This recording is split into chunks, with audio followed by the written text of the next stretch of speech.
বাংলাদেশ থেকে মালয়েশিয়ায় কর্মী প্রেরণের নতুন সুযোগ সৃষ্টি হয়েছে। আগে এক্ষেত্রে বাংলাদেশের তুলনায় অন্যান্য দেশের এজেন্সিগুলো বেশি সুবিধা পেত। দুই দেশের আলোচনার পর মালয়েশিয়া সরকার বাংলাদেশের রিক্রুটিং এজেন্ট নির্বাচনের জন্য আনুষ্ঠানিক মানদণ্ড প্রকাশ করেছে। বুধবার সরকারি তথ্য বিবরণীতে এ তথ্য জানানো হয়েছে। মালয়েশিয়ায় কর্মী প্রেরণের ক্ষেত্রে বাংলাদেশের তুলনায় আগে অন্য দেশের রিক্রুটিং এজেন্সিকে বেশি সুযোগ দেওয়া হতো।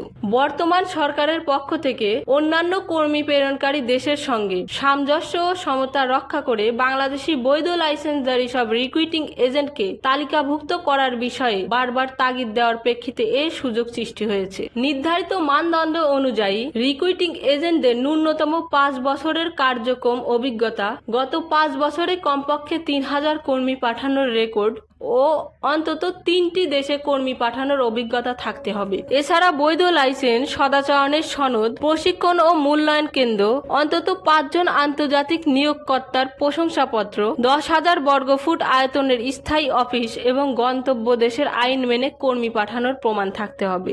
এসব শর্ত পূরণে সক্ষম রিক্রুটিং এজেন্টদের আগামী 7ই নভেম্বরের মধ্যে প্রয়োজনীয় কাগজপত্র সহ প্রবাসী কল্যাণ ও বৈদেশিক কর্মসংস্থান মন্ত্রণালয়ে আবেদন জমা দিতে বলা হয়েছে।